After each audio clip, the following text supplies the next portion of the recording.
श्री गणेशाय नमः। हिंदू धर्म में हर महीने की शुक्ल पक्ष की चतुर्थी तिथि को गणेश चतुर्थी का व्रत रखा जाता है। हर मास में पड़ने वाली चतुर्थी का अपना अलग महत्व है। ऐसे ही भाद्रपद मास के शुक्ल पक्ष की चतुर्थी को भी व्रत पड़ता है। इसे संकटी चतुर्थी व्रत के नाम से भी जाना जाता है। इस दिन भगवान गणेश की विधिवत पूजा करने के साथ साथ व्रत रखने का विधान है। इस दिन पूजा करने के साथ व्रत रखने से जीवन के हर एक दुख को दूर हो जाते हैं और सुख समृद्धि की प्राप्ति होती है। आप सुनेंगे गणेश भगवान की बहुत ही दुर्लभ एवं पौराणिक व्रत कथा। कथा के अनुसार भगवान विष्णु और माता लक्ष्मी के विवाह के समय की बात है। विवाह की सारी तैयारी की जा रही थी। सभी देवी देवताओं, गंधर्वों और ऋषि मुनियों को विवाह के लिए निमंत्रण दिए जा रहे थे, लेकिन गणेश जी को इस विवाह के लिए आमंत्रित नहीं किया गया। विष्णु जी की बारात के समय सभी देवी देवताओं ने देखा कि भगवान गणपति बारात में कहीं दिखाई नहीं दे रहे हैं। सबने जानना चाहा कि गणपति को विवाह में बुलाया है या नहीं, या वो अपनी मर्जी से विवाह में नहीं आए हैं। देवताओं ने भगवान विष्णु से गणेश जी की अनुपस्थिति का कारण पूछा। भगवान विष्णु ने उत्तर दिया, भगवान शिव को न्योता दिया गया था। गणेश उनके साथ आना चाहे तो आ सकते थे। साथ ही यह भी कहा कि गणेश बहुत अधिक भोजन करते हैं, ऐसे में किसी और के घर ले जाकर हम उनके पेट भर भोजन कैसे करवाएं। उनकी यह बात सुनकर देवता ने यह सुझाव दिया कि गणपति को बुला लेते हैं, लेकिन उनको विष्णु लोक की रक्षा में यहीं छोड़कर चले जाएंगे। इससे न बुलाने की चिंता भी खत्म हो जाएगी और उनके खाने की चिंता भी खत्म हो जाएगी। आपको यह उपाय पसंद आया। गणेश भगवान सभी देवताओं के कहने पर वहीं रुक गए, लेकिन वो क्रोधित थे। तभी देव ऋषि नारद वहां पर आए।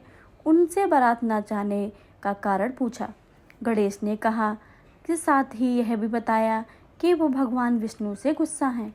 देव ऋषि ने गणेश जी को कहा कि बारात के आगे अपने चूहे की सेना को भेजकर रास्ता खुदवा दो, तब सबको आपकी अहमियत समझ आएगी।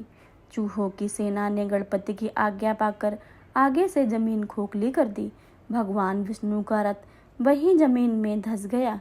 बहुत कोशिश करने पर भी कोई भी देवता उस रथ को गड्ढे से ना निकाल सके। देव ऋषि ने देवताओं से कहा कि विघ्नहर्ता गणेश को क्रोधित करने के कारण ऐसा हुआ है, इसलिए अब उन्हें मनाना चाहिए। सभी देवता गणेश जी के पास पहुँचे और उनका पूजन किया।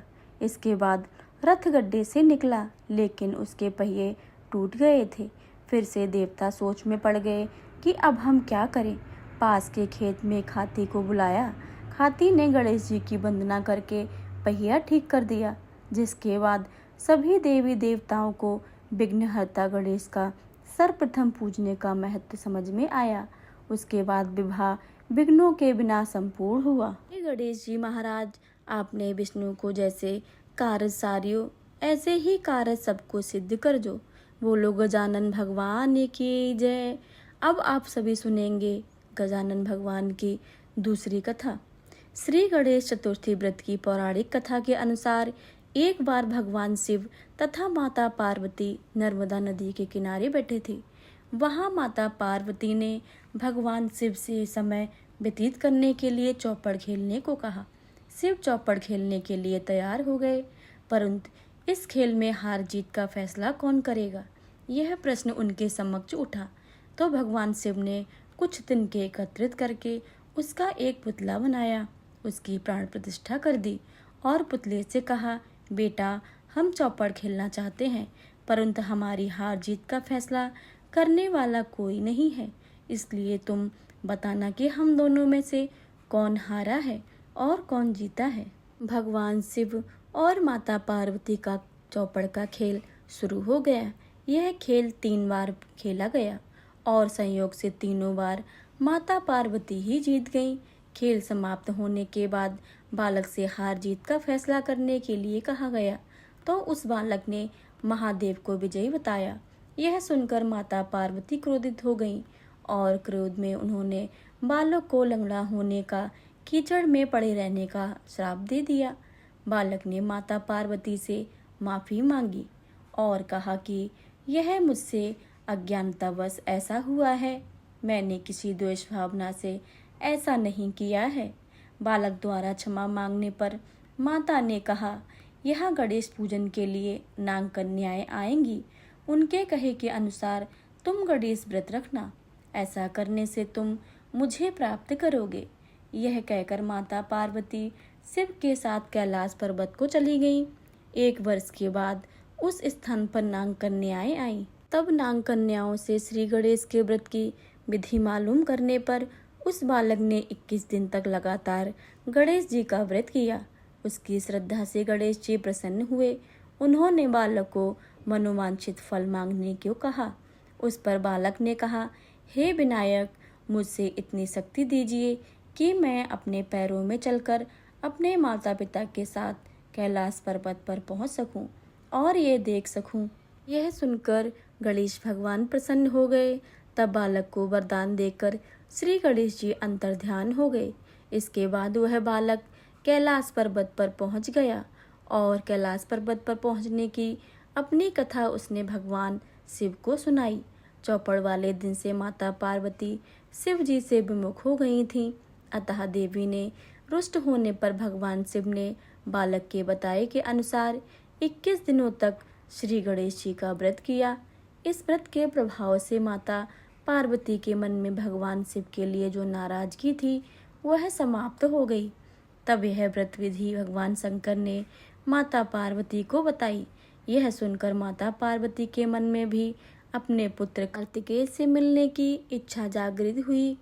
तब माता पार्वती ने 21 दिनों तक गणेश जी का व्रत किया तथा दूर्बा, फूल और लड्डुओं से गणेश जी का पूजन अर्चन किया। व्रत के 21वें दिन गणेश जी ने कार्तिकेय स्वयं माता पार्वती से मिलने आ गए। उस दिन से श्री गणेश चतुर्थी का यह व्रत समस्त कामनाओं की पूर्ति करने वाला व्रत माना जाता है। इस व्रत को करने से मनुष्य के सारे कष्ट दूर होकर मनुष्य को समस्त सुख सुविधाएं प्राप्त होती हैं। तो प्रेम से बोलिए गणेश भगवान की जय। यह थी गणेश जी की कथा। अगर आपको यह वीडियो अच्छी लगी हो तो वीडियो को लाइक करें, शेयर करें, कमेंट बॉक्स में गणेश जी की जय लिखना बिल्कुल भी मत भूलिएगा।